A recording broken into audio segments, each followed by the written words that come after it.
Hello, welcome back to Biology Classroom with Miss Putu. Today I would like to explain controlling body temperature, the topic in GCSE Biology.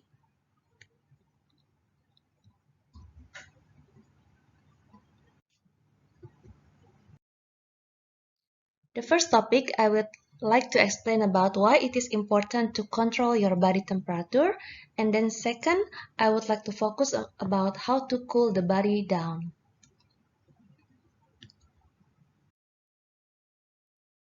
Human internal body temperature is always around 37 degrees Celsius.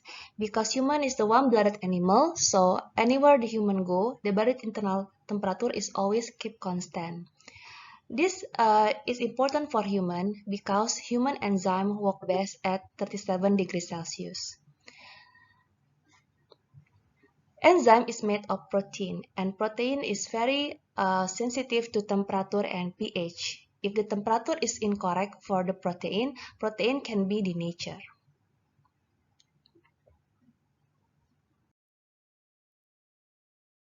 So when the body temperature it is too high, the enzyme in our body can denature.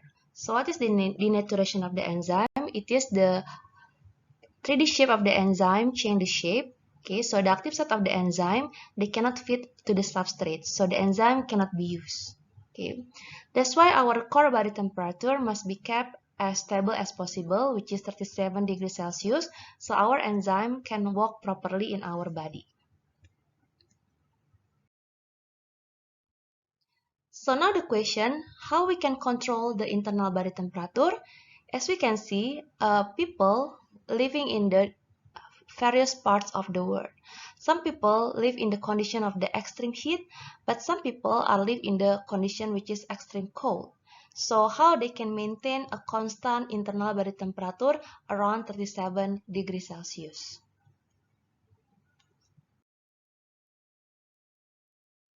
So we can see in here that if we are, the example, when we are feeling too hot, we will have sweat. Okay, the sweating mechanism is the one thing that we can do to reduce our internal body temperature. And then if we feel very cold, we can do something like shivering. So this is the one that we can do to increase the internal body temperature. So after this, I will explain more detail about how you cool the body down.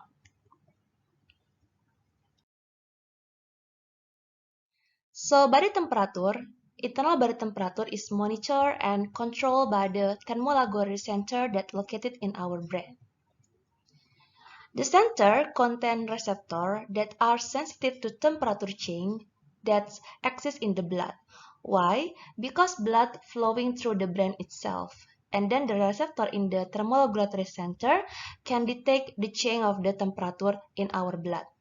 It is very sensitive, so they can detect the difference of only 0.5 degrees Celsius.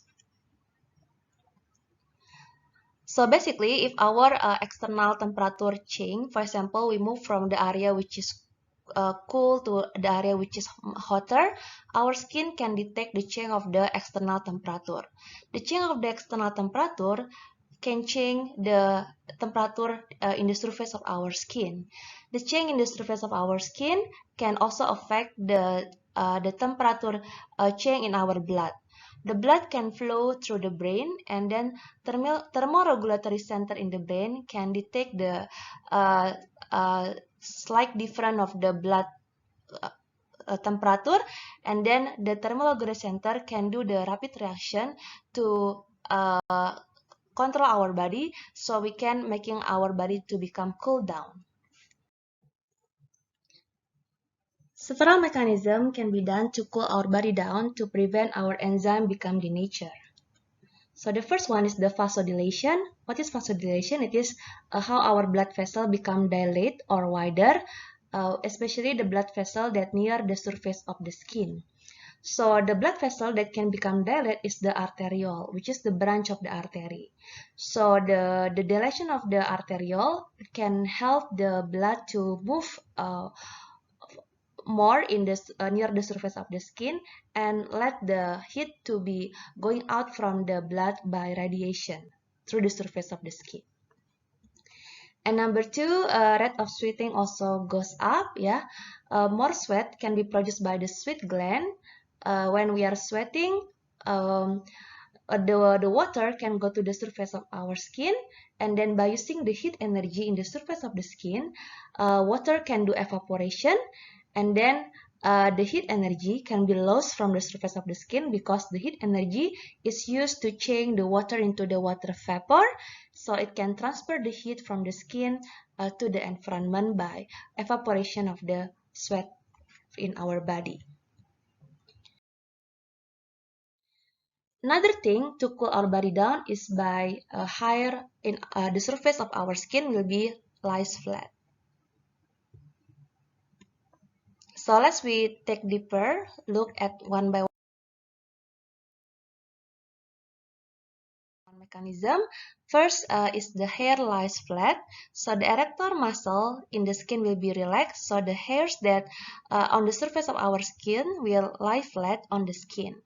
So when the hair lies flat, the hair cannot trap the air surrounding our skin. So because of there is no air surrounding our skin, the heat energy can be easy to be radiated and going to the environment from the surface of our skin.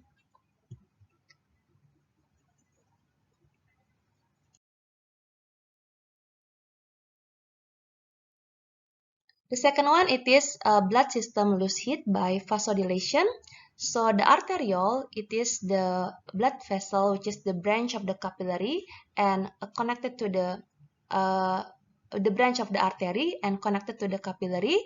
So the arteriole will supply the capillary near the surface of the skin with more blood. Why? Because the arteriole can do vasodilation, so they can become wider and dilated.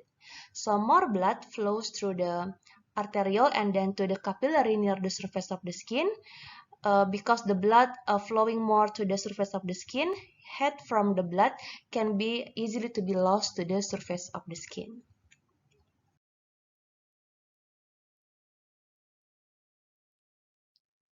And later to the environment, yeah. Another thing, we can also increase the sweat production. So sweat gland increase the production of the sweat.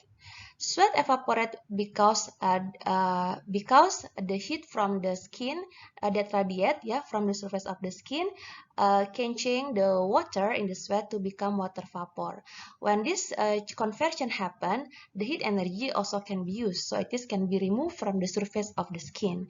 That's why we can our blood become cool down, the surface of the skin become cool down, and our body finally become cool down.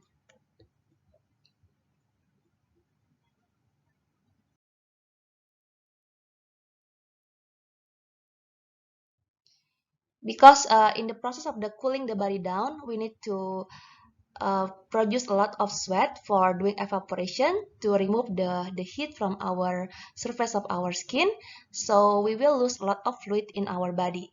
So it is important to take in more fluid through drink or food to balance the water loss during sweating or during the cooling the body down.